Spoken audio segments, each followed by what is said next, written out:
로마서의 말씀을 배우면서 하나님께서 우리에게 주시는 진리가 있습니다. 바울이 로마서 1장부터 16장까지 전체적으로 우리에게 가르쳐주고자 하는 그 진리의 선포는 로마서 3장 23절에 요약이 되어 있다고 할 수가 있습니다. 모든 사람이 죄를 범하였음에 하나님의 영광에 이르지 못하더니. 쉽게 얘기하면 우리는 다 죄인이다라는 것이죠. 이게 참 우리가 인정하고 싶지 않고 또 들을 때마다 좀 불편하고 또 어떤 때는 마음에 찔림이 있는 말씀이지만 우리가 하나님께로 나아갈 때 하나님께서 우리에게 주시는 진리의 말씀은 우리는 다 죄인이다라는 것입니다. 자, 그런 의미에서 하나님의 진리를 배워나는 우리 주님의 제자답게 우리 좌우에 계신 분들에게 하나님의 진리를 좀 선포했으면 좋겠습니다. 뭐라고 얘기하시냐면 당신은 죄인입니다. 이렇게 얘기하시기 바랍니다. 당신은 죄인입니다. 뭐 아무리 노력을 해도 우리가 피할 수 없는 진리다라고 할 수가 있습니다. 자, 그런데 이제 여기에서 바울은 그 하나님의 이 진리의 선포를 한 후에 우리들에게 살 길을 제시를 줍니다. 바울이 제시해 주는 것이 아니라 하나님께서 우리에게 제시해 주신 이 죄의 문제를 어떻게 해결할 수 있는가를 선포해 주는 것이 바로 이 6장 15절의 말씀이다라는 것입니다. 그런즉 어찌하리요? 우리가 다 죄인이니까 어떻게 하겠냐는 거예요. 우리가 법 아래에 있지 아니하고 은혜 아래에 있으니 죄를 지으리요 그럴 수 없느니라.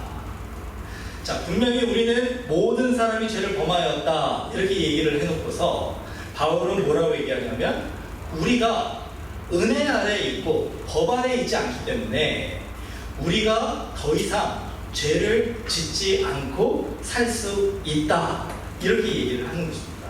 자, 이거를 읽으면서 바울이 도대체 무슨 얘기를 하는 것인가 이렇게 생각하시면 로마서가 어려워지는 것이고 하나님의 말씀이 우리에게 가르쳐 주시려고 하는 진리가 무엇인가를 고민하면서 기도하면서 찾아가려고 하다 보면 그 진리가 깨달아지게 되는 것입니다.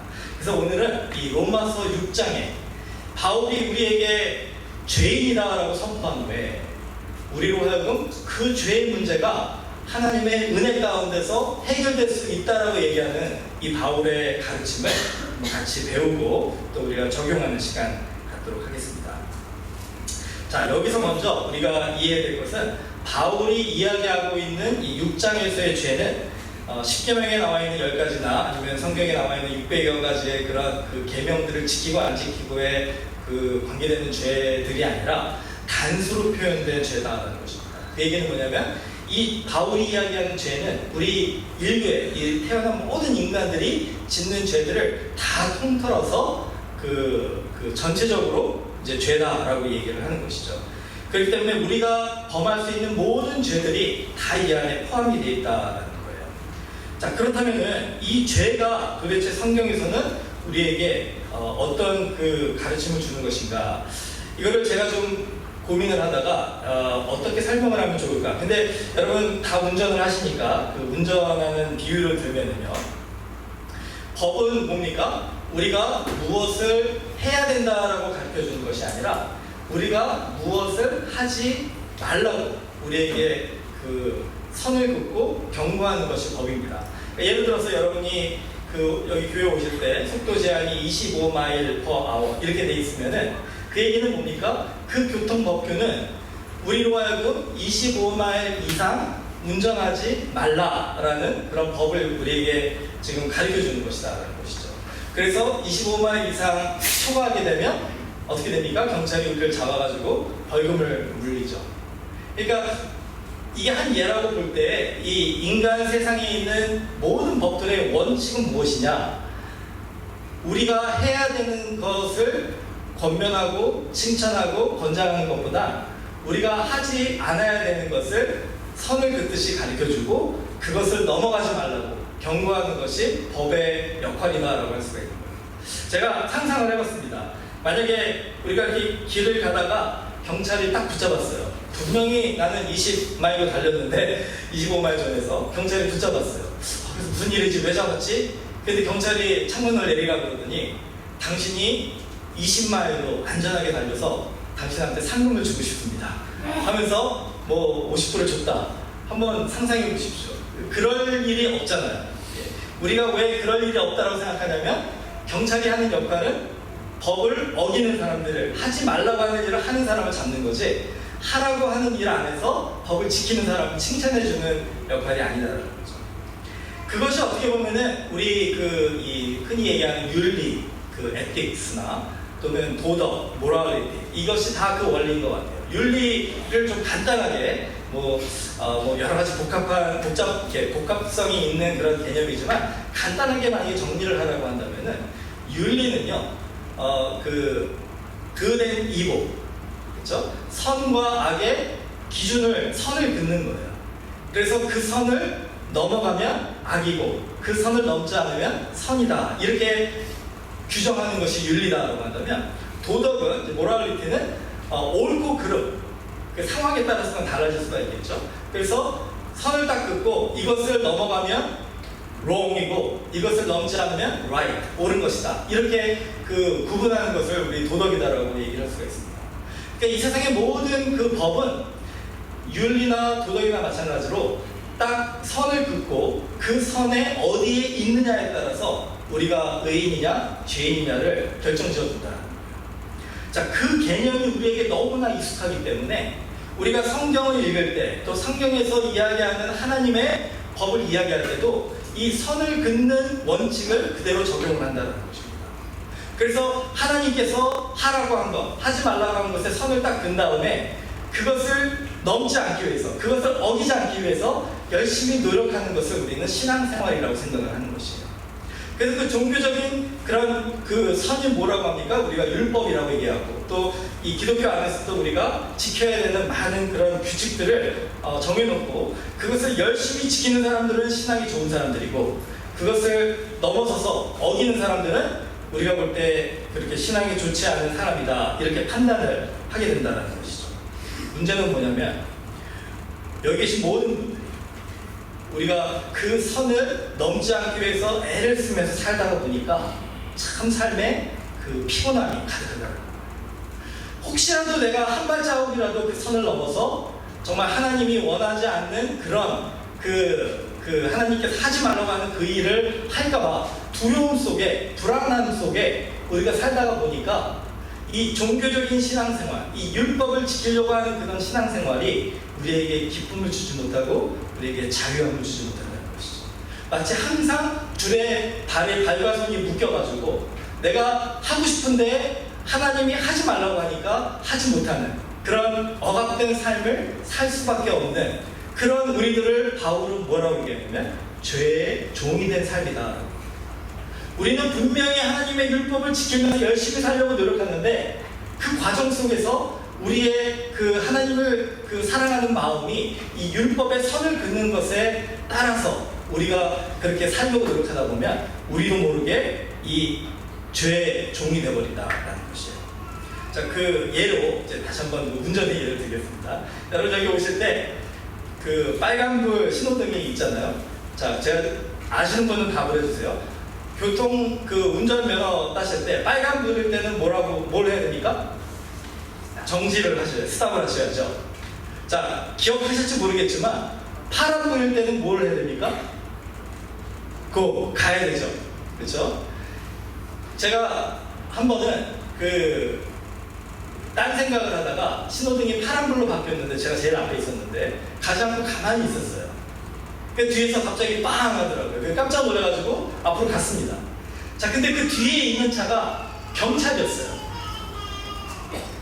만약에 진짜 급한 게 아니라 아무사님이 저희 다 지인을 협박하는 줄 알고 예를 들어서 만약에 경찰이었다라고 한다면은 경찰이 저를 붙잡고 티켓을 뛸까요? 제가 파란불에 가지 않았다고 해서 저를 티켓을 떼가지고 벌금을 물을까요? 안 그렇겠죠. 그렇죠. 예, 그럴 수 있을 것 같은데 안 그럴 거예요. 예, 왜 안 그렇습니까? 왜냐하면 그게 경찰의 역할이 아니잖아요. 그런데 재밌는 거는 하나님의 법은요, 하지 말라는 것을 안 하는 것만이 아니라 하라는 것을 하지 않는 것도 죄라는 거예요. 만약에 제 뒤에 하나님이 계셨다면은 제가 파란불에 가야 되는데 가지 않은 것도 죄라는 거죠. 그래서 아마 티켓을 주셨습니다. 여러분, 그러니까 우리가 요점은 뭐냐면, 하나님의 법대로 우리가 살아가려고 하면은 우리 어느 누구도 그 의롭게 살아갈 수 있는 자신감을 가질 수 없다는 거예요. 우리는 다 그 법을 하라는 것을 하지 못하거나 하지 말라는 것을 하거나, 우리는 모두 다 그 죄 가운데 자유할 수 없는 사람들이라는 거. 이거를 지금 로마서 3장 23절에서 모든 사람이 죄를 범하였음에 하나님의 영광에 이르지 못하더니라고 얘기하는 것입니다. 아까 우리가 서로가 진리를 선포할 때 당신은 죄인입니다, 아마 속으로 그냥 웃으면서 대답하셨을 수도 있어요. 그 질문에, 그 선포에. 근데 여러분, 이거는 굉장히 우리가 심각하게 받아들여야 되는 진리의 선포입니다. 만약에 오늘 이 자리에 여러분이 지난 한 주 동안의 삶 속에서 세상의 그런 선긋기의 법이 아니라 하나님이 얘기하시는 그 법을 온전하게 우리가 지키지 못하면서 살아왔다면, 오늘 이 자리에 있는 저와 여러분은 지금 죄인이라는 거예요. 자, 로마서 6장 23절에 오늘 본문의 말씀에 죄의 삭슨, 죄의 결과는 뭐라고 했습니까? 사망이다라고 했어요. 여러분, 우리는 육적으로도 죽음을 겪어야 되지만 영적으로도 죽을 수밖에 없는, 하나님과의 온전한 그 단절 속에 영원하도록 영원히 벌을 받을 수밖에 없는 그런 죄인의 삶을 지난 한 주 동안 안타깝게 우리는 살았다는 것입니다. 자, 그럼 어떻게 우리가 이 문제를 해결해야 되겠습니까? 자, 여기에서 이 죄라는 것에 대해서 제가 은혜를 얘기하기 전에 한 가지만 더 죄에 대해서 좀 설명을 드릴게요. 좀 우리가 죄를 정확하게 이해를 해야 되기 때문에 그렇습니다. 자, 우리는 다 죄인이잖아요. 그러면 이제 우리가 한번 생각해 봐야 되죠. 지난 일주일 동안 내가 지은 죄는 뭘까? 여러분, 지난 일주일 동안 어떤 죄를 지면서 사셨습니까? 뭐 거짓말 하셨습니까? 뭐 다른 사람에게 상처를 주셨습니까? 어떤 그런 그 사회적으로 하지 말아야 될 일을 하셨습니까? 마음에 생각하지 않아야 되는 것들을 생각하셨습니까? 여러분이 어떤 죄를 지었든지 간에 이 예를 한번 들어보시면서 여러분이 지은 죄의 그 본질이 무엇인가를 한번 적용해 보시길 바랍니다. 지난주에 제가 신문을 읽다가 그 어떤 청년이 그 이제 가게에서 2불짜리 음료수를 훔쳤어요. 그리고 도망을 쳤습니다. 근데 그 점원이 그 청년을 쫓아가다가, 자기가 그때 마침 그 점원이 총을 가지고 있었나 봐요. 그러니까 총을 들고 쫓아가다가 그 청년을 쏴서 죽였어요. 쓰라 그런데 안 쓰니까 쐈는데 어떻게 그게 참 안타깝게도 그냥 뭐 즉사를 하게 된 거예요. 그냥 그 총을 맞은 청년도 안타깝고, 총을 쏜 점원도 나름대로는 자기의 역할을 충실히 다하려고 하다가 그런 일을 겪은 거 아닙니까? 안타까운 사건이에요. 그게 이제 재판 회부가 됐는데 지난주에 판결이 났습니다. 유죄 판결이 난 거예요. 왜 유죄 판결이 났느냐? 그 2불짜리 음료수를 훔친 것이 목숨을 잃는 만큼의 그런 범죄가 아니다라는 그 판단이 세워져서 그 총을 쏜 청년에게 유죄 선고를 했습니다. 자, 근데 여기에서 우리가 한번 생각해 봐야 될 것 같아요. 이 사건에서 죄는 무엇일까요? 크라임, 죄는 뭘까요? 2불짜리 음료수를 돈을 내지 않고 가게에서 훔쳐간 그 청년, 그 2불짜리 음료수를 돈을 내지 않고 가져갔다는 것이 죄일까요? 다 그렇게 생각할 수가 있습니다. 그런데 그거는 죄라고 할 수가 없는 거예요. 왜냐하면 상황을 조금 바꿔서 생각하시면 돼요. 만약에 그 주인이, 점원이 일을 하고 있는데 주인이 2불짜리 음료수를 돈을 내지 않고 그 가게 밖으로 가지고 나갔어요. 아니면 주인의 아들이 2불짜리 음료수를 돈을 내지 않고 가게로 가지고 나갔어요. 그러면은 점원이 그 사람을 똑같이 총을 쏴서 죽였을까요? 그렇지 않겠죠? 왜냐하면 그거는 죄가 아니기 때문에 그렇습니다.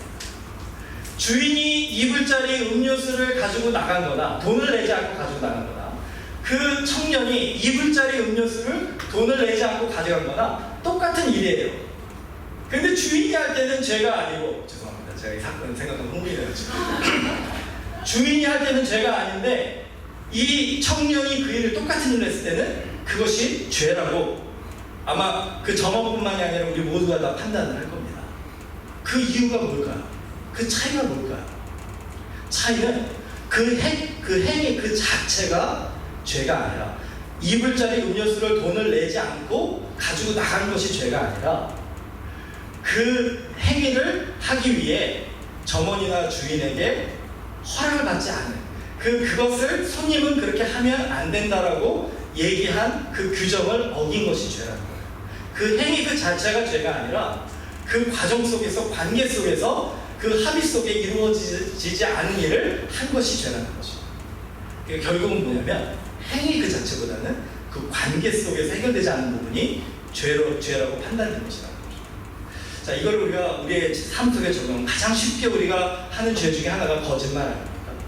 여러분 지난 한 주 동안에 거짓말을 하지 않고 사셨습니까? 자, 그럼 우리는 이렇게 생각하겠죠. 거짓말을 했으면 죄고 거짓말을 하지 않았으면 죄가 아닙니다. 그런데 만약에 오늘 밤에 여러분 이제 집에 가셨는데 여러분의 아내나 여러분의 남편이 이렇게 물어봅니다. 여보, 나 예뻐? 여보, 나 멋있어? 만약에 이렇게 물어보면 여러분 어떻게 대답하시겠습니까? 하나님께서 거짓말하지 말라고 했으니까 진실을 얘기해야 돼 하고 진실을 그냥 선포하시겠습니까?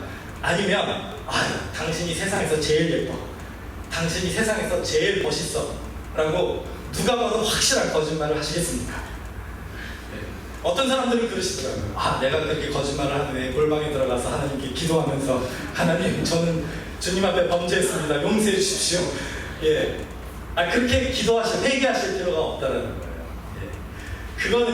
그거는 여러분이 거짓말을 했다라고 생각하실 수는 있지만 하나님 앞에서 범죄하신 거라고 생각하실 필요가 없습니다.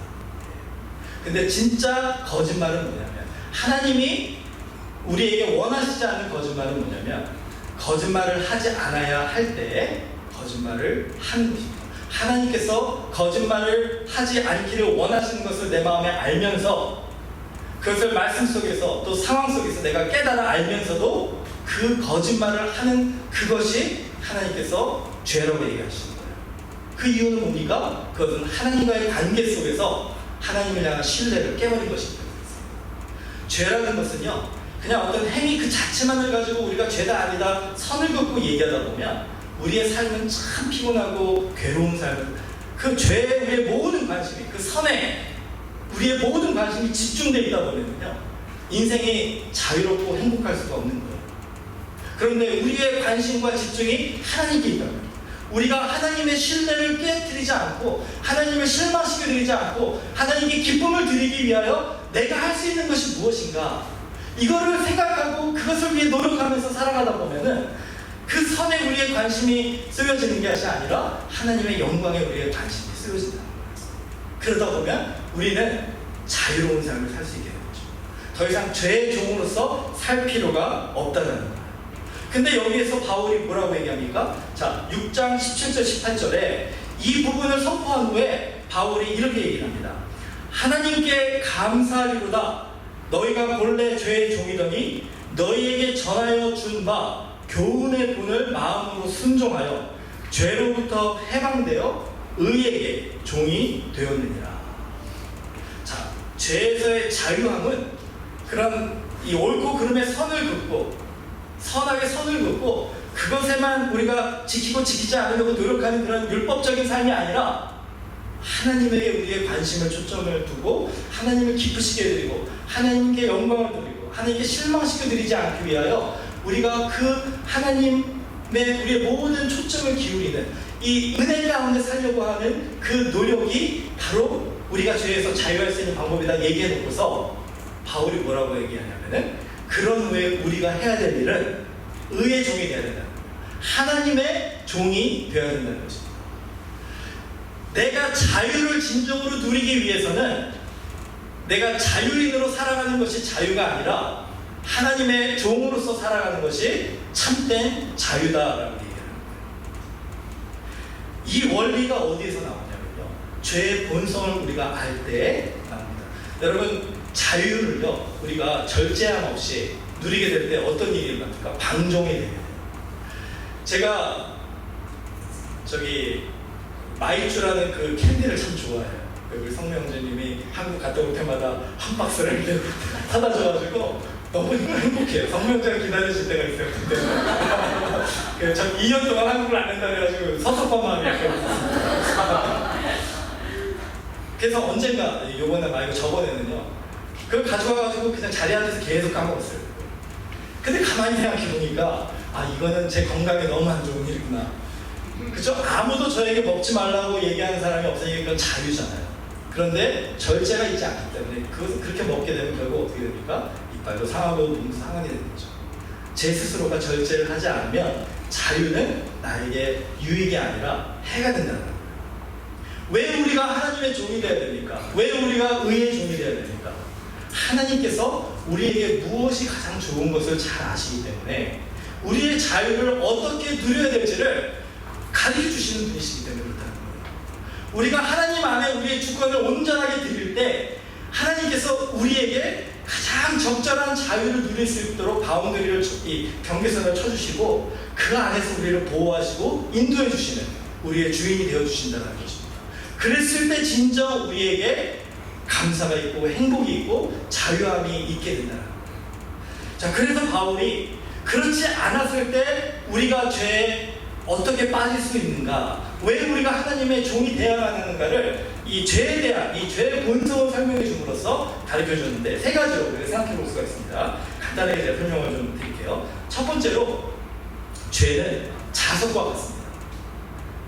자석은 그 쇠를 끌어당기는 힘이 있잖아요.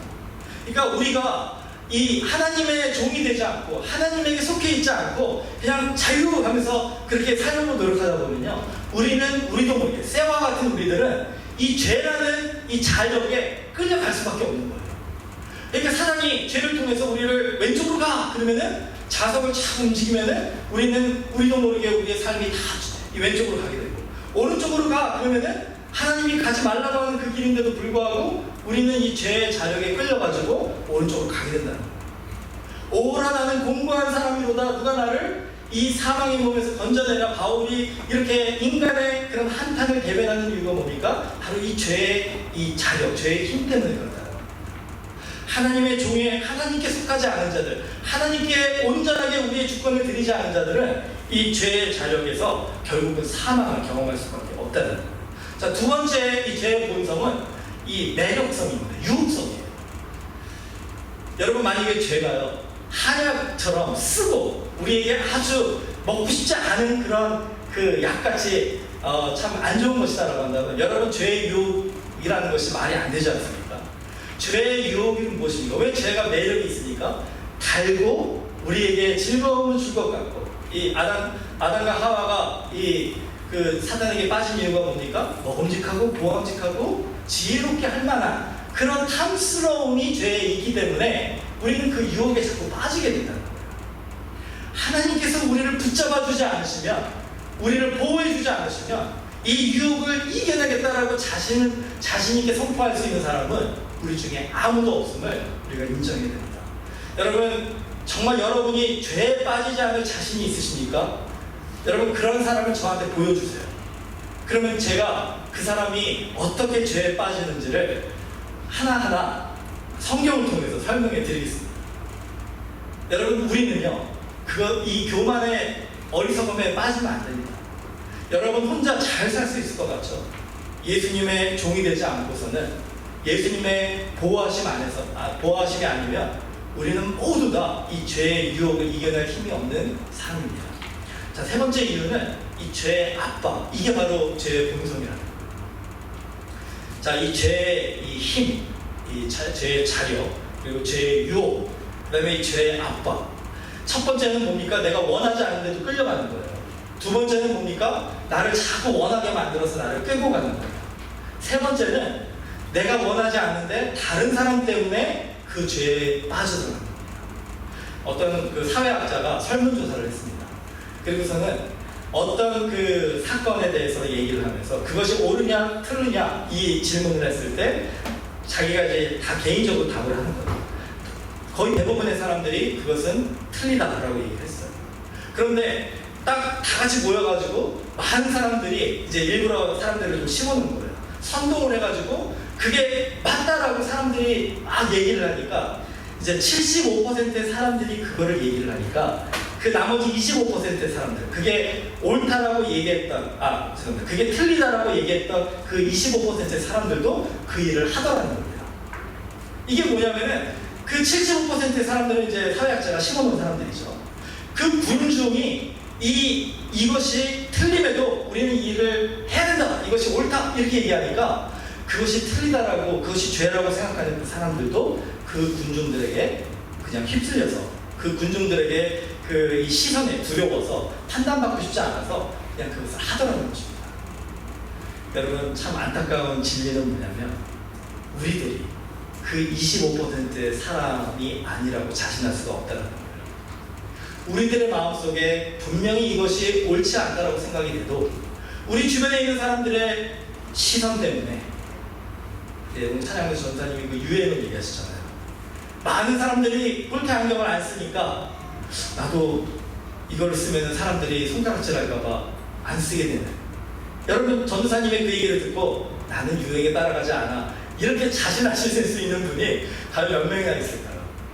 아마 여러분이 그 25%의 환경이라면 우리는 모두 다 그 부담감을, 그 압박을 이기지 못해서 그냥 따라갈 거예요. 제가 이걸 어떻게 이렇게 자신있게 얘기할 수 있냐면, 여러분, 예수님이 왜 십자가에서 죽으셨습니까? 군중들이 모여서 뭐라고 얘기했습니까? 십자가에 못 박으셔서, 십자가에 못 박으셔서. 그 사람들 중에 예수님이 의인이고 예수님이 하나님의 아들이라고 믿는 사람이 한 사람도 없었을까요? 아마 25%는 그것을 믿는 사람들이었습니다.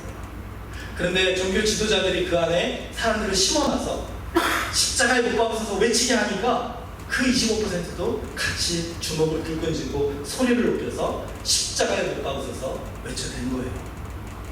여러분, 우리도 그 죄의 압박을 이기지 못할 수밖에 없는 사람이라는 것을 인정해야 된다는 것입니다. 죄의 자력, 죄의 유혹, 이 죄의 압박, 여기서 우리가 어떻게 자유할 수 있는가? 바로 예수 그리스도의 종이 되는 것이에요. 6장 6절에 우리가 알거니와 우리의 옛사람이 예수와 함께 십자가에 못 박힌 것은 죄의 몸이 죽어 다시는 우리가 죄에게 종노릇하지 아니하려 함이니 이는 죽은 자가 죄에서 벗어나 의롭다 하심을 얻었음이니라. 우리의 본성이 바뀌어서 하나님의 본성의 그 형상을 담는 사람들로 변화될 때, 고린도후서 5장 17절에 그런즉 누구든지 그리스도 안에 있으면 새로운 피조물이라 이전 것은 지나갔으니 보라 새 것이 되었도다.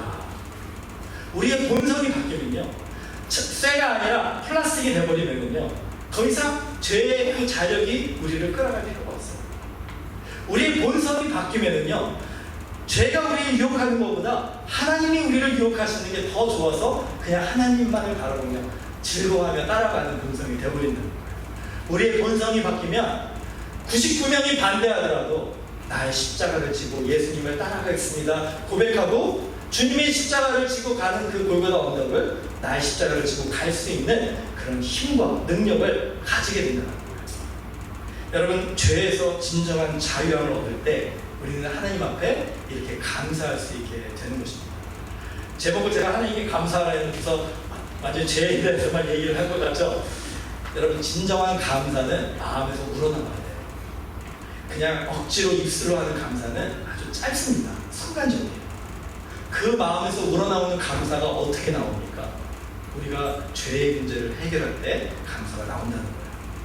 그 죄인이었기 때문에 그럼에도 불구하고 우리를 은혜 가운데 구원해 주신 하나님께 감사하고, 이 죄의 자력과 죄의 유혹과 죄의 그 압박에서 우리를 보호하시고 지켜주시고 우리를 본성을 새롭게 만들어주신 새로운 피조물을 만들어주신 하나님께 감사하고, 그리고 이 복음과 이 진리를 우리가 먼저 깨닫게 하셔서 우리 주변에 있는 사람들에게 예수 그리스도를 전해줄 수 있는 그런 능력을 주심에 또 더 감사하고. 여러분, 이런 게 바로 감사가 아니겠습니까? 여러분, 가장 이 성경에서 위대하면서 슬픈 사람이 누군 줄 아세요? 세례 요한입니다. 왜 세례 요한이 위대한 사람입니까? 예수님께서 뭐라고 하셨어요? 이 세상의 선지자 중에 세례 요한보다 위대한 선지자가 없다고 했어요. 그런데 왜 세례 요한은 슬픈 사람입니까? 예수님이 뭐라고 하셨냐면 천국에서는 가장 작은 자도 세례 요한보다 큰 자가 될 것이다 라고 하셨어요. 여러분, 여기에서 세례 요한이 기분 나빠하고 참 예수 사촌 동생이잖아요. 잘나면 얼마나 잘났다고 나한테 이런 얘기를 하나. 그랬으면 아마 세례 요한은 우리가 존경하는 그런 선지자가 되지 못했을 거야. 근데 세례 요한은 뭐라고 얘기합니까? 나는 나는 새하여야 하겠고 예수 그리스도는 흥하여야 하리라. 여러분, 그게 제 인생의 좌우명이에요. 우리가 크리스찬으로서, 우리가 교회 공동체로서, 우리가 예수 그리스도가 흥하실 때 예수님보다 더 흥해지려고, 더 높아지려고 우리 스스로를 그렇게 교만 속에서 높이는 사람이 아니라 예수님이 흥해주시기 위해서 우리가 낮아지는, 쇠해지는 것을 기쁨으로, 감사함으로 감당할 수 있는 크리스찬, 그런 교회 공동체. 여러분, 우리 교회를 하나님께서 그렇게 써주실 거예요. 우리 교회가 이 프린스턴 지역에, 여러분 모르실지 모르시지만 저는 영적으로 기도할 때마다 하나님께서 그런 그 마음을 주십니다. 이 지역이에요. 여기까지 우리를 인도하신 하나님께서 이제 프린스턴 한인 장로교회를 은혜가 충만한 예배, 정말 살아있는 그런 교회 공동체로 만들어 주실 거예요. 그날이 반드시 올 겁니다. 아멘. 자, 문제는 뭐냐면 그게 오고 안 오고가 그건 반드시 오는 거예요. 그런데 그게 문제가 아니에요. 그날이 올 때에 우리가 예수님보다 더 흥한 사람처럼 그렇게 착각하지 않도록 지금부터 쇠해지는 훈련을 해야 됩니다. 지금부터 낮아지는 훈련을 하자는 겁니다. 그렇게 낮아지는 사람은 자유할 수가 있습니다. 그렇게 낮아지는 사람은 사람들이 우리에게 뭐라고 하든지 상처받지 않을 수 있어요. 그렇게 낮아지는 사람은 하나님께 어떤 상황이든지 간에 감사할 수 있습니다. 오늘 이 마음으로 주님께 나아가는 저희 되기를 주님의 이름으로 축원합니다.